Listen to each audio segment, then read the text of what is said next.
저는 5G를 포기하고 39,000원에 전화 문자 무제한에 데이터 150기가를 이용하고 있습니다. 그것도 태블릿과 데이터 나눠쓰기까지 해서요. 시작하기 전에 분명하게 말씀드리면 저는 특정 통신사를 비하하거나 홍보하려는 목적이 절대 아닙니다. 여러분들도 저의 경험을 참고하셔서 현명하게 휴대폰 요금을 이용하고 납부하셨으면 하는 바람입니다. 우리에게 알뜰폰 요금제라고 흔히 알려진 이것은 가상이동통신망 사업자 MVNO라는 건데, 쉽게 말해 MVNO 사업자가 비용을 지불하고 통신 3사에 통신망을 빌려오는 겁니다. 그래서 각 사업자에 따라 SK에서 망을 빌려오면 SK 알뜰폰, KT에서 빌려오면 KT 알뜰폰, 그리고 LG망이면 LG 알뜰폰, 이렇게 세 종류가 있는 거죠. 흔히들 알뜰폰은 가격이 싸니까 전화 품질이 별로다, 데이터 속도가 느리다 하는 소문은 절대 말이 안 됩니다. 정확하게 같은 통신망을 쓰니까 말이죠. 저도 이런 사실을 잘 몰랐을 때는 가격이 싸니까 품질이 당연히 안 좋을 거다, 이런 오해를 하고 있었습니다.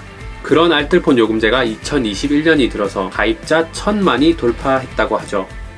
근데 사실 그때까지도 저의 관심을 끌기엔 좀 역부족이었습니다. 문제는 작년에 제가 이 M1 아이패드 프로 셀룰러 모델을 사용하면서 생긴 것 같습니다. 이 휴대폰 데이터를 쉐어링해서 태블릿에서 사용하고 있었는데 이게 용량 제한이 있는 겁니다. 무슨 말이냐면 내 아이폰은 무제한으로 5G 모델을 사용하는데 태블릿은 무제한을 다 쉐어링해서 쓸 수 있는 것이 아니라 30기가까지만 제한이 있어서 30기가를 다 쓰는 날에는 거의 웹서핑이 불가능할 정도로 속도 제한이 생기더라고요. 저의 사용 패턴으로는 매달 20일 정도가 지나면 30기가를 다 소진하고 아주 느린 속도로 웹서핑이 가능하고 카톡도 겨우 할 수 있었습니다. 사진도 보내기 힘들고 로딩도 너무 느리고 저는 개인적으로 이게 너무 불편했습니다. 그래서 제가 이용하던 통신사 SKT에서 태블릿 관련 요금제들을 싹 다 훑어봤는데 합리적인 가격으로 태블릿 데이터를 여유있게 사용할 수 있는 요금제가 없고 하나같이 태블릿에 불친절하더라고요. 정말 태블릿 셀룰러 이용자들을 위한 요금제는 눈을 씻고 찾아봐도 없었습니다.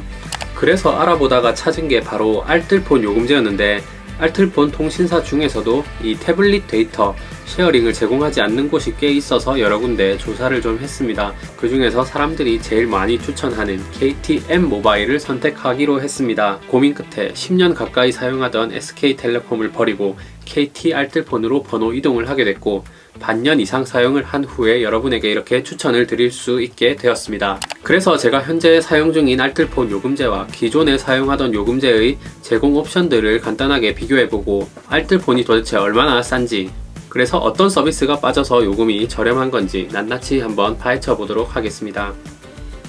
기존 통신사 SK텔레콤에서는 5G 프라임이라는 요금제를 사용했었고, 현재는 KTM 모바일에서 모두 다 마음껏 100기가 라는 요금제를 이용하고 있습니다. 정말 알뜰폰 요금제에서 수많은 선택지가 있었는데 제가 보통 월간 70에서 100기가 정도 사용하는 데이터 사용 패턴을 보았을 때 이 정도 요금제는 사용을 해야겠더라고요. 그리고 이번 기회를 통해서 통신망도 5G에서 LTE로 갈아타기로 했습니다. 플릭스나 유튜브를 많이 이용하기도 하지만 LTE로도 충분할 것 같았습니다. 실제로 지금까지도 8개월 이상 사용하고 있는데 한 번도 이 LTE 속도가 느려서 불편함을 겪었다거나 한 적이 전혀 없었습니다. 그리고 두 요금제 모두 전화 문자는 무제한으로 동일했습니다. 그리고 기존에는 5G를 무제한으로 사용할 수 있었던 반면에 현재는 150기가를 사용할 수 있습니다. 그리고 가장 중요한 데이터 쉐어링인데, 데이터 쉐어링은 SK텔레콤 같은 경우에 30GB로 제한을 걸어뒀지만 KTM 모바일 같은 경우에 모회선의 데이터를 무제한으로 쉐어링 받을 수 있습니다. 무슨 말이냐면 150기가를 아이폰과 아이패드에서 정확하게 똑같이 쓰는 겁니다.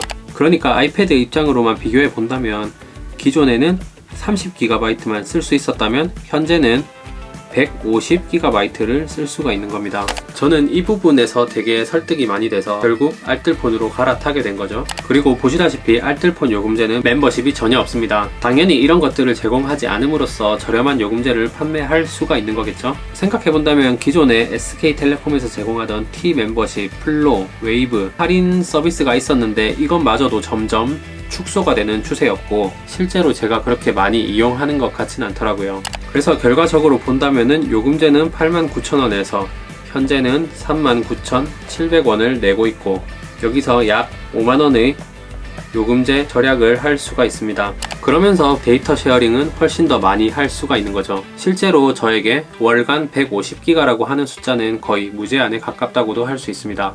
쉽게 말하면 통신 3사는 아주 비싼 연회비의 신용카드 같은 건데, 연회비를 아주 많이 내지만 혜택도 아주 많은, 그렇다고 할 수 있고, 알뜰폰 같은 경우는 딱 본연의 기능에만 충실한, 그렇다고 설명할 수 있는 것 같고, 그러니까 저는 기존의 통신 3사 요금제를 사용하시는 분들은 혜택을 누려야 본전이고, 그렇지 않으면 손해인 거죠. 그럴 자신이 없으면 애초에 연회비가 없는 신용카드를 만들라, 즉 저는 알뜰폰을 쓰시는 걸 결국 여러분들에게 추천드리는 거죠. 오늘은 제가 이렇게 알뜰폰으로 휴대폰 통신사를 변경하면서 만족했던 경험을 여러분들에게 소개해드렸습니다. 다시 한번 말씀드리지만 절대 특정 통신사를 비하하거나 홍보하는 목적은 절대 아닙니다. 대형 통신사는 요금제가 비싼 프리미엄인 만큼 고객 응대 서비스나 다른 멤버십 등 잘만 활용하면 충분히 그 값을 한다고 생각합니다. 그런데 저같이 멤버십을 잘 활용하지 못하거나 저렴하게 데이터를 좀 여유있게 많이 쓰고 싶다, 태블릿과 데이터를 넉넉하게 공유하고 싶다 하는 분들은 알뜰폰이 정말 괜찮은 옵션이니까 진지하게 한번 고민해 보시기 바라겠습니다. 알뜰폰도 통신사마다 무한 경쟁 체제에 매번 진행하는 프로모션 행사가 다르기 때문에 어디 통신사가 좋다고 꼭 집어 말하기가 힘듭니다. 그러니까 여러분들이 현재 알뜰폰 통신사가 제공하는 프로모션 혜택이 어디가 좋은지 꼭 비교 분석해보시고 잘 선택하셔서 통신요금을 효과적으로 줄이실 수 있었으면 좋겠습니다. 그럼 다음 시간에 뵙겠습니다.